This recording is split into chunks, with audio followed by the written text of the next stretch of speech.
Jerry Mallory here for SB Nation and ProDetroit.com. The time has come, the full 7-round mock draft presented to you. Let's throw a few names out there. Let's pat ourselves on the back a little bit, whether it's years ago with Ndamukong Suh and Javid Best, or going further with Ryan Broyles, Kellen Moore, Graham Glasgow, and last year's Jared Davis, followed by the guarantee of Michael Roberts. I will toot my own horn and say several of my mock drafts each and every year has nailed down at least one Lions prospect, if not two. But what have you done for me lately? Which of these 6 guys will end up a Detroit Lion? We'll have to wait and see, but here we go. As usual, I'm giving you the rundown, building up a little suspense. We'll start with round 7 and work our way to the first round, pick number 20. Let's take a look. In the 7th round, at pick 237, the Lions address a need at safety with free safety out of Hawaii, Trayvon Henderson.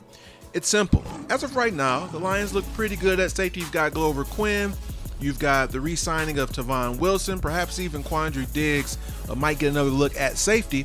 But going forward, it's a need that could resurface. Glover Quinn and his contract, will he remain? So with the uncertainty there, they take a chance on a guy in the 7th round that fits a need. They brought him in for a visit.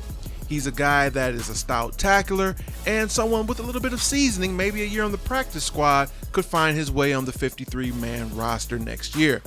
They don't have a 6th round pick, so we're moving on to round 5, pick number 153. It's the big man, tight end out of CMU right here, Central Michigan University, one Tyler Conklin. Big fan of this guy myself, and the Lions seem to be interested as well. We know the changes at tight end this past year with the cutting of Eric Ebron. So in-house, you have Michael Roberts, who's a 2nd-year guy that they hope to use a little bit more. They have, I'm not going to even try to pronounce the guy's name from Atlanta, Taloliolioli, whatever. He's a guy that might make the roster, might not, depending on perhaps maybe this battle here between Conklin and him.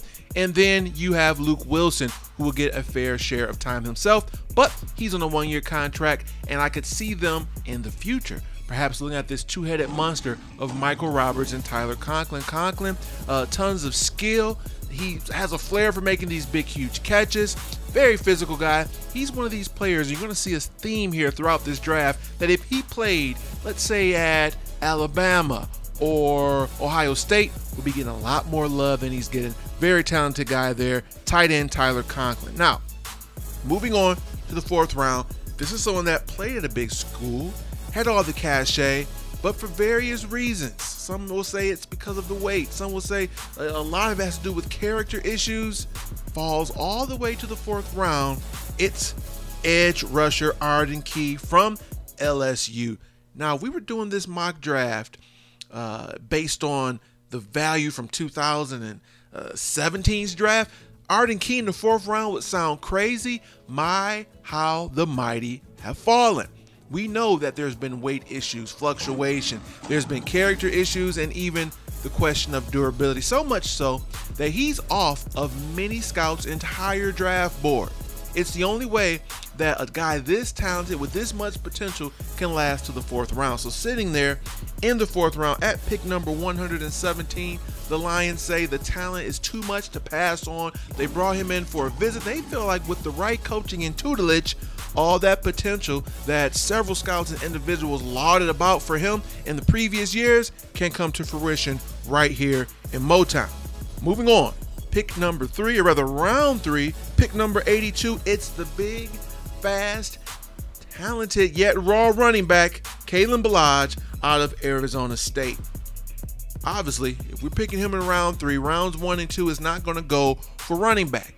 But rest assured, there will be plenty of running backs taken in the first 2 rounds. The Lions will be tempted to look at Darius Geis in round 1. They'll be tempted to look at Nick Chubb, perhaps Sony Michel in round 2, but they pass on those guys for other needs. And sitting there in Kalen Ballage is a guy that possibly has a lower basement than these individuals mentioned, but he has one of the highest ceilings of all the running backs in the draft. Let's take a look at the measurables. A 4'4", 840, over 225 pounds, 6'2". He has size, he has speed, but if you watch the tape, he has agility, he has some moves, and let's not forget, he is a definite threat as a wide receiver, as a catching running back, I should say. So much so that some think he might be a wide receiver at the next level. This move spells out for two reasons. Number one, there is a need for a younger running back, a guy with that type of potential that could potentially be your future down the line, realizing that LeGarrette Blount is only signed for a one-year contract. And number two, I'm going to add a little surprise hot take in here. Theo Riddick will not be a Detroit Lion when the season begins. Many don't want to hear this. I'm a huge fan myself, but there's too many running backs, and his contract will be the main reason why the Lions will look elsewhere, either via trade this evening during the draft or perhaps an outright cut. That being said, Kalen Ballage, someone that is a running back with plus receiver skills, makes sense for several reasons, and he is your pick there at the end of day 3, round 3, pick number 82. So now it's getting fun.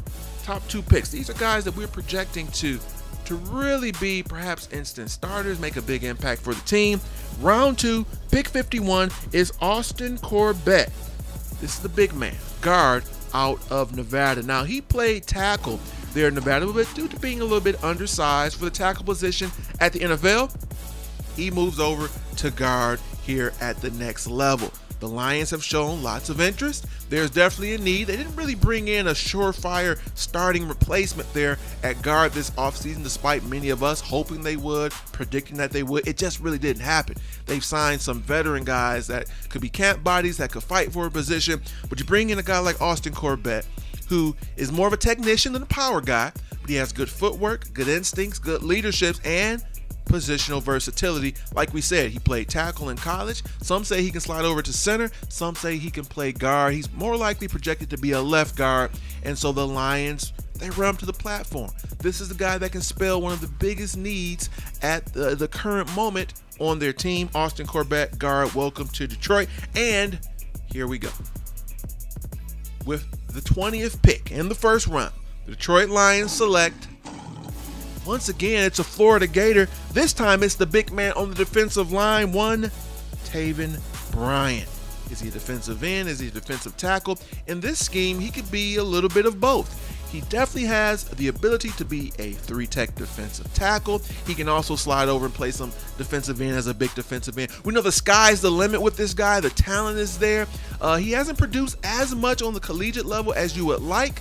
But when you hear comparisons in terms of measurables with J.J. Watt and Ndamukong Suh, you start to perk up. Your eyes get big. And then when you hear skill level or career projection on the lines of defensive end, defensive lineman Chris Jones from Kansas City, who had a very good year last year, everything adds up to this guy both filling a need, having the potential, and someone that could have a better NFL career than he did at the collegiate level. So there you have it, guys. Start getting your jerseys ready, your Taven Bryan jerseys. You can even get risky. Pick up your Arden Key swag, because I'm telling you, I'm putting my record on the line. Several of these guys will end up being Detroit Lions. I want to thank each and every one of you for watching. As you know, the full Private Detroit crew, we're going to have our own war room. We're going to be hanging out, the vast majority of us. One exception, we're going to miss you, Chris Perfett, but he'll be there in spirit. Aside from that, everyone will be there. Check it out on Facebook Live. We'll have plenty of reaction and other goods for you to check out. So if you're getting sick of ESPN and kind of the boring commentary of things they're bringing about, go right to Facebook Live, Private Detroit's page, and there will be. We'll have plenty of reactions. I got some cool props. Depending on if I like the pick, I might pop one of these or two off. If I don't like the pick, you'll see my frustration. I'm sure you'll see all of ours. So, hey, we've waited for this moment. Draft time is a fun time for all. We want to thank everyone that's been a constant player, whether it's a contributor on Private Detroit, a fan. Everyone's part of this thing, and we love it. So I'll be back. You can catch me on Facebook Live during the draft, as well as a reaction piece video in a day or so. Till then, I want to thank each and every one of you for watching, and this has been Jerry Mallory for SB Nation and PrivateDetroit.com.